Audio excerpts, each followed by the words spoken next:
Saya kira hampir sebagian besar orang sudah bisa merasakan kondisi saat ini, bahwa kondisi ekonomi secara umum sedang tidak baik-baik saja. Salah satunya sudah terlihat bahwa ada tanda-tanda krisis di bidang ekonomi. Kalau tanda-tanda krisis ini tidak dikelola dengan baik, maka jangka panjangnya bisa dipastikan akan terjadi yang namanya krisis pangan. Dan krisis pangan adalah salah satu krisis yang dalam sejarah memberikan dampak yang paling buruk sepanjang masa. Maka untuk mengantisipasi hal tersebut, tidak ada salahnya kalau dari sekarang kita perlu latihan bagaimana kita mampu menciptakan ketahanan pangan di tingkat rumah tangga. Kalau ketahanan pangan di tingkat rumah tangga ini sudah kuat, tentu secara nasional juga akan kuat. Kenapa? Karena dari akar rumputnya juga sudah kuat. Untuk itu, mari kita mulai latihan membuat ketahanan pangan di tingkat rumah tangga yang mudah-mudah dulu.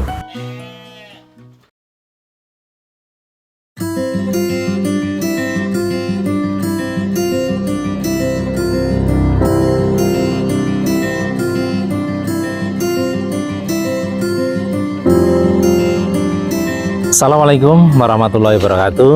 Perkenalkan, saya Dr. Kusnadi dan ini istri saya, Dr. Karmelia. Saat ini kami berada di area lahan konsep ketahanan pangan di tingkat rumah tangga, tepatnya di Dusun Lekok, Kecamatan Penawangan, Kabupaten Grobogan. Lokasi ini tepat di belakang kantor perwakilan MTA Grobogan.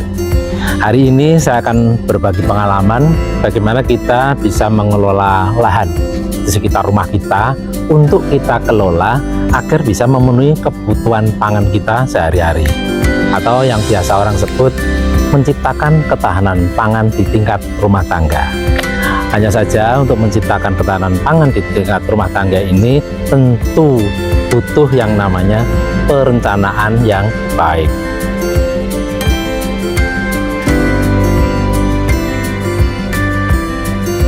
Untuk latihan menciptakan ketahanan pangan di tingkat rumah tangga itu mudah, yaitu kita bisa dengan mengelola tanah di sekitar kita, termasuk spesies kecil yang tidak terpakai.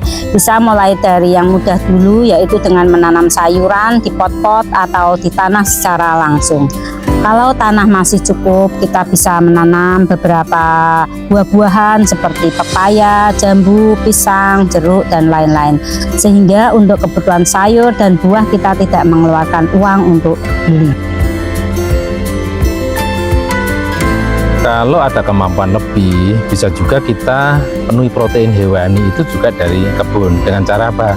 Ya kita pelihara ayam, bebek, bisa juga kita membuat kolam di sekitar rumah kita, walaupun itu kecil. Termasuk kalau kita punya sawah yang kita tanami padi, jangan terbiasa setelah panen dijual semua, tapi simpan sebagian untuk kebutuhan pangan di rumah tangga.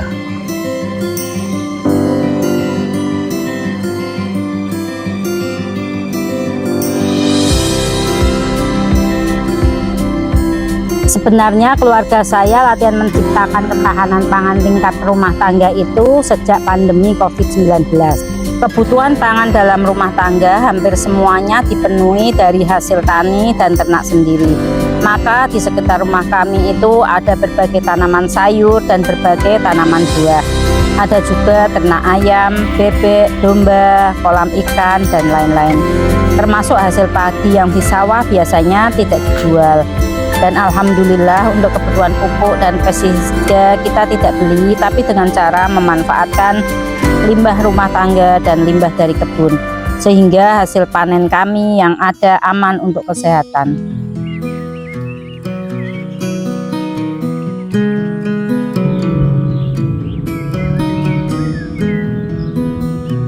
Setidaknya ada 4 keuntungan yang bisa kita dapatkan kalau kita sudah bisa memenuhi kebutuhan pangan itu dari hasil tani dan ternak sendiri. Yang pertama, kita bisa mendapatkan makanan yang halal dan thayyib. Ini tentu sesuai perintah dengan Allah ya dan Rasulnya.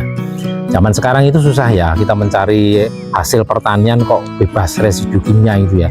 Karena rata-rata dalam prosesnya itu hampir bahan-bahan kimia itu dipakai, baik itu di pestisidanya, pengawetnya, pewarnanya, dan lain-lain.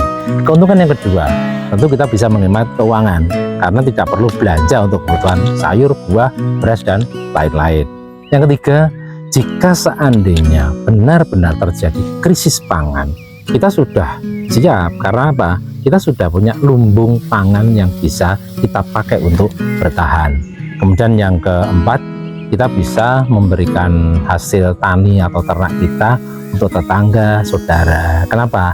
Karena hampir-hampir dari setiap panen, kemudian dari beberapa produksi lah itu sering menyisakan hasil, sehingga tetangga pun juga kecipratan, termasuk saudara.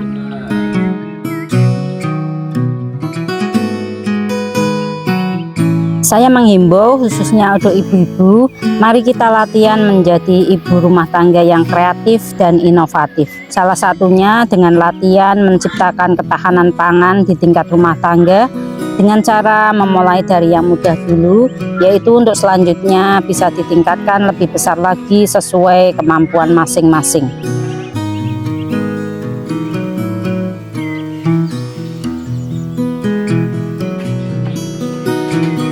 Yang penting fokusnya untuk kebutuhan diri sendiri, bukan untuk dijual. Karena kalau kita sudah mikir jualan, maka yang terjadi bukan melestarikan alam, tapi justru akan mengeksploitasi alam.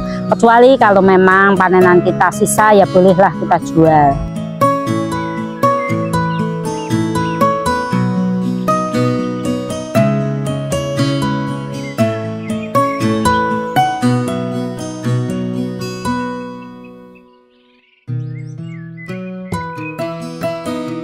Pesan saya, mari kita jaga kelestarian alam ini dengan cara pertama, jangan merusak ekosistemnya. Salah satunya, hindari penggunaan pestisida kimia setiap memberantas hama dan penyakit. Kedua, kelola sampah-sampah organik kita, ya baik itu yang di rumah maupun di luar rumah, untuk kita jadikan sebagai pupuk organik. Yang ketiga, tanam berbagai tanaman di sekitar rumah kita agar terjadi keseimbangan ekosistem. Yang terakhir, manfaatkan lahan-lahan produktif di sekitar kita agar bisa membawa manfaat.